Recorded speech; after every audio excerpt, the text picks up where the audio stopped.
हमारे देश को स्वतंत्रता मिली थी। शायद बहुत से हम में से आज़ादी के बाद के पैदा हुए हैं। उस टाइम स्वतंत्रता का मायने हम नहीं जानते थे। विदेशी लोग हम पर शासन करते थे। 200 सालों तक हमारा देश ऐसा गुलाम रहा। किसी भी प्रकार की आज़ादी नहीं थी। हमारा देश, हम देश के नागरिक और हमसे ही इस तरह से काम लिया जाता था जिस प्रकार से कि कोई खरीदे हुए पशु है। ना शिक्षा थी, गरीबी बहुत ज़्यादा थी, लोगों को आज़ादी नहीं थी। जैसा जीवन वो जीते थे, दासों जैसा जीवन था। पुराने समय में एक प्रथा थी, दास प्रथा कहते थे उसको। इंसानों को पशु की तरह से दाग लगाया जाता था, नंबर लगाए जाते थे। उनके मेले लगते थे, उनमें बेचा जाता था, खरीदा जाता था, कीमत लगती थी और उन दासों से मनचाहा काम लिया जाता था। उस गुलामी के जुए को तार के फेंकने के लिए हमारे देश के नागरिकों ने, हमारे पूर्वजों ने 1857 में वो चिंगारी सुलगाई थी और उन वीर बहादुरों ने इतने साहस के साथ इतनी कुर्बानियाँ दी कि उनकी गिनती करना भी मुश्किल है। अपनी जान की परवाह किए बिना उन्होंने हमें ये आज़ादी का जो अवसर दिया, ये अपनी जान की कुर्बानी देने के बाद हमारे हाथ आया। और आज वही आज़ादी का दिन हमें उसका सुख भोगते हुए हो गए। इससे पहले हमारे देश में अपने देश की बड़ी चीज़ें नहीं होती थी। सारा सामान हमारे देश के पास था, सोना, चांदी, हीरे, जवाहरात। कारीगर इतने अच्छे अच्छे थे, बहुत अच्छे अच्छे काम कर सकते थे, लेकिन इंसान की बनाई चीज़ का मशीन के साथ मुकाबला करना बड़ा कठिन था। अंग्रेज़ लोग यहाँ से सामान ले जाते, अपने देश में सामान बनाया करते थे, यहाँ ला के बेचते। कच्चा माल हमारे से ले जाते, यहाँ के अनाप शनाप कीमत पे बेचते थे। देश को जिसको सोने की चिड़िया कहते थे, गरीब बना के छोड़ दिया। लोग मजबूर हो गए उनके घरों में काम करने के लिए, उनकी हुक्म बजाने के लिए, उनकी आज्ञा में रहने के लिए। कहीं भी उनको सेना में भर्ती करके मरवा देते थे, कहीं भी उनको किसी भी काम में फंसा देते थे, रहना पड़ता था। हमारे ही लोग हमारे साथ बुरा बर्ताव करते थे, जिससे जीना भी इंसान का दूभर था। उन वीरों को, उन बहादुरों को, उन साहसी महापुरुषों को हमें याद करना चाहिए जिन्होंने जड़ें काटी। ऐसे ऐसे उदाहरण देखने को मिलते हैं। महात्मा गांधी जी जैसे नेताओं ने, जिनके तन पे खुद कपड़ा नहीं पहना उन्होंने, कि जब देश के लोग इस तरह से दुखी हैं तो धिक्कार है मुझे तन पर कपड़ा पहनना। और ऐसी ऐसी हालात जेलों में उन्होंने दिन गुजारे, भूखे प्यासे रहे, उनको इतनी यातनाएं दी गई कि इंसान बर्दाश्त नहीं कर सकता। गंदगी का टोकरा सिर के ऊपर रख के उसमें पानी डाल देते थे, जिससे वो गंद उनमें से निकल के चेहरे पे और शरीर पे गिरता था। जिंदा इंसान बर्दाश्त नहीं कर सकता। आज थोड़ी मिट्टी लग जाती है, हाथ धोते हो, साबुन लगाते हो कितनी बार, और जब कहीं जाके आपको तसल्ली आती है कि हाँ मैं ठीक हूँ। तो इस आज़ादी का आज हम जो आनंद लेते हैं, ये उनका शुक्रगुजार होना चाहिए कि उन्होंने हमें आज़ादी कैसे लेके दी। आज शिक्षा है, गरीबी नहीं है देश में, कहीं भी रहने बसने जाने की, अपनी संपत्ति रखने की, किसी भी प्रकार से कोई किसी प्रकार से भी अपना जीवन जी सकता है, कोई किसी की तरफ से रुकावट नहीं, बाधा नहीं। देश के किसी हिस्से में जाके रहो, कहीं भी घूमो फिरो, सब आज़ादी है, ये आज़ादी है। उससे पहले अपनी मन से, मर्जी से, अपनी इच्छा के अनुसार हम कोई भी काम नहीं कर सकते थे। तो इसको भी हमें उसी प्रकार से बड़े हर्ष उल्लास से, खुशी से और बड़े जोश के साथ मनाना चाहिए। गर्व होना चाहिए हमें देश पर, अपने झंडे पे और अपने महान वीरों पे जिन्होंने हमें आज़ादी लेके दी। हम हमेशा उनके ऋणी रहेंगे कि उन्होंने हमें आज़ादी का स्वाद चखाया। हमें क्या पता था, हम गुलाम देश के रहने वाले थे। हम बड़े भागी हैं कि हमारे लिए उन्होंने अपनी कुर्बानी दे दी, लेकिन हमारे लिए अच्छा करके गए। इतना अच्छा करके गए कि आज सबको खुली छूट है।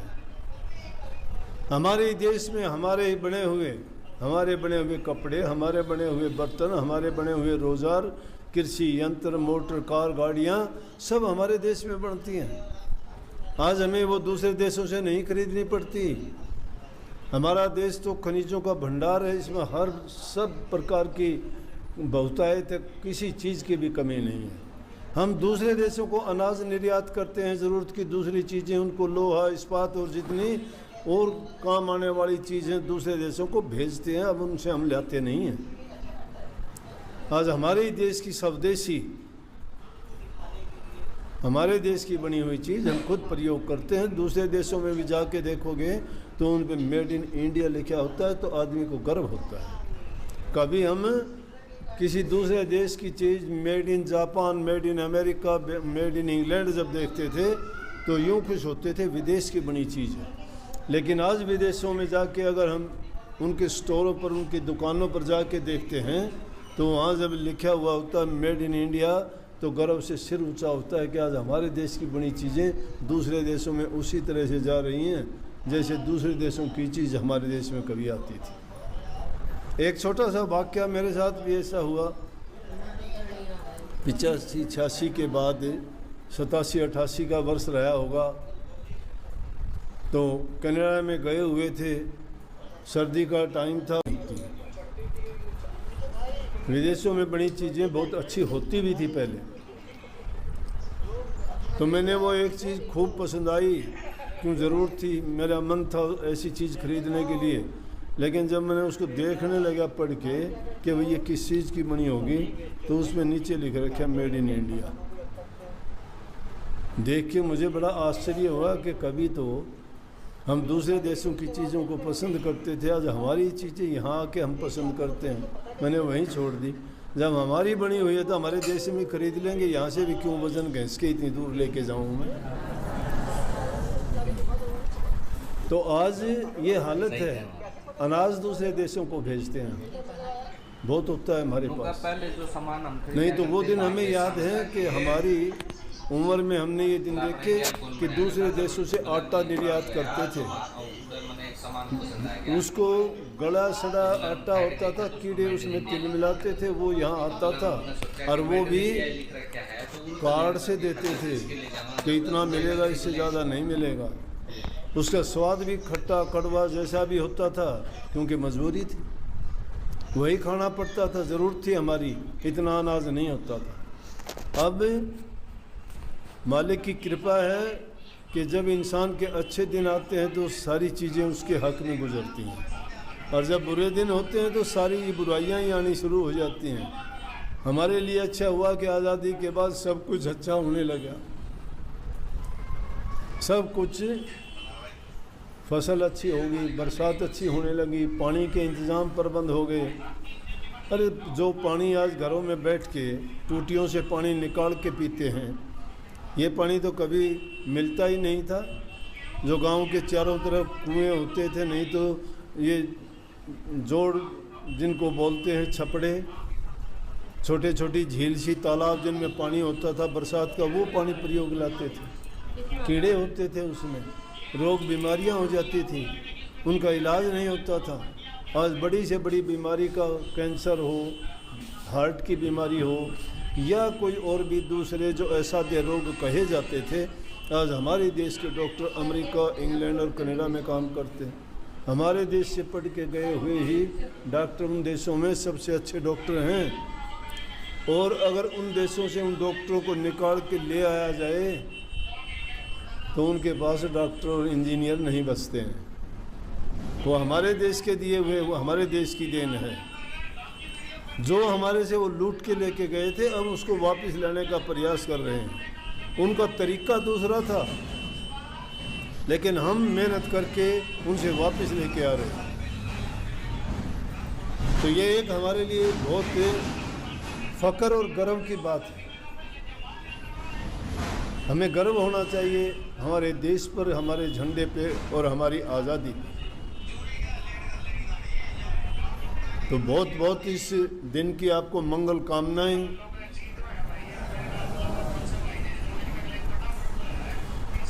और हमेशा ऐसे अवसरों पर उन महान शहीदों को याद किया करो, उनकी कुर्बानी को याद किया करो। देश की आज़ादी को सही आनंद उठाते हो तो उनकी याद अपने आप ही आती है। देश के नागरिक देश को ऊंचा और बड़ा बनाते हैं, और नागरिकों का कर्तव्य बनता है कि अपने कर्तव्यों का पालन करें, नियम और कानून के मुताबिक चलें, बुराइयों को छोड़ के सच्चाई के मार्ग को अपनाएं।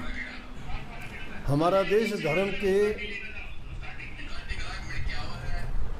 क्षेत्र में भी सबसे उच्च देश रहा है। दूसरे देशों के लोग पुराने ज़माने में भी यहाँ यात्रा करने के लिए आते थे, ये देखने के लिए आते थे कि महात्मा बुद्ध, गौतम जैसे, दादू पलटू कबीर जैसे संत जिसमें हुए हैं, जिन्होंने दुनिया को संदेश दिया कि परमात्मा के दर्शन करना चाहते हो तो इंसानी चोले में मिल जाते हैं। वो लोग नहीं जानते थे ऐसा। तो इस खोज के लिए भी हमारे देश में आते थे। दुनिया को सारा ज्ञान देने वाला हमारा ही देश है, लेकिन हम उसका महत्व नहीं समझते। उस आज़ादी का हमने गलत प्रयोग करना शुरू कर दिया है, क्योंकि जब इंसान के पास सब साधन हो जाते हैं तो इंसान भ्रमित हो जाती है उसकी बुद्धि, और उनके कारण वो अच्छाई के बजाय बुरे कामों में फंस जाता है। शराब पीना अच्छी बात नहीं है, मांस मछली अंडे खाना अच्छी बात नहीं है, किसी को दुख देना, परेशान करना अच्छी बात नहीं है। इसके एवज में बूढ़े बुजुर्ग का सम्मान करो, सेवा का मार्ग अपनाओ, माँ बाप, सास ससुर जिनको जरूरत है सेवा की, तन से, मन से, धन से समर्पित होकर उनकी सेवा करो। उनकी जो सेवा करते हो तो तुम सच्चे रूप में धर्म का पालन करते हो और सही मार्ग भक्ति वाला आपने अपनाया है। नेक कर्म जो करोगे आपका जीवन सुखी होगा, आनंदमय होगा, संतुष्टि रहेगी, आत्मिक शांति रहेगी आपको। लेकिन जो आदमी गलत काम में पड़ जाता है उसको दिन और रात का चैन नहीं पड़ता। उसकी बुद्धि गलत कामों में लग जाती है तो उन्हीं बातों के बारे में वो सोचता रहता है, मैं क्या करूं, कैसे करूं। चालाकी करना, छल करना, किसी को दुख देना बहुत बुरी बात है। उसे परमात्मा से डर के रहना चाहिए। क्या पता उसका कब मिजाज बदल जाए, कब इंसान के बुरे दिन लग जाए। लेकिन बुरे दिन आने से पहले ही इंसान को अपना प्रबंध कर लेना चाहिए कि हम ऐसे कर्म ना करें कि जिसका परिणाम बुरा हो, क्योंकि इंसान कर्म का परिणाम भोगता है। कर्म ही धर्म है। जिस इंसान का कर्म गिरा हुआ है उसका कोई धर्म नहीं है। जिस इंसान का कर्म उत्तम है वो धर्म उसका सबसे ऊंचा धर्म है। धर्म की छाप अगर कोई लगती है, मैं बुद्ध हूँ, मैं जैन हूँ, मैं राधा स्वामी हूँ, मैं सिख हूँ, मैं ईसाई हूँ, वो चाहे कोई भी रहे, नाम तो अनेकों रखे गए हैं, परमात्मा एक है, उसके गुण भी वही हैं। उनके गुण बुराई वाले नहीं, अच्छाई वाले हैं। और जो अच्छे गुणों को अपना के चलता है तो समझो कि वो मालिक के बताए हुए रास्ते पे चलता है, उसका परिणाम बुरा नहीं होगा, हमेशा उसको अच्छा परिणाम मिलेगा, जिससे दूसरों को भी सुख देगा और खुद भी सुखी रहोगे। मानव चोला मिला है, बड़े जन्मों के बाद मुश्किल से मिलता है। ये अवसर हाथ से चला जाता है, फिर पछताना पड़ता है। कोई भी दुनिया से यहाँ कुछ लेके नहीं गया है। मेहनत करोगे, परमात्मा तुम्हें हर प्रकार से सब चीज़ें देगा, लेकिन नीयत अगर ख़राब कर लोगे तो समझो कि आप अपनी मर्जी चलाते हो, उसमें परमात्मा का लेना और देना नहीं रह जाता। सच्चे बन के चलोगे, कभी धोखा नहीं खाओगे। तुम्हारे साथ धोखा करने वाला खुद धोखा खा जाएगा। दुनिया की चीज़ों के लिए पछताना नहीं, कोई साथ लेके गया ही नहीं। आए थे माँ के गर्भ से, निकले थे नंगे, पैदा हुए थे, एक चीथड़ा भी शरीर पे नहीं था। ये सारी की सारी चीज़ें तो दुनियादारी में आके आपने सीखी हैं, अपनाई हैं, मानी हैं, बनाई हैं। और जाओगे जब तन पर से वो चीथड़ा भी उतार लेंगे, वैसा का वैसा भेजेंगे जैसे आए थे। जब जाना वैसा है जैसे आए थे। ये तेल आपको ऑर्डर करवाना हो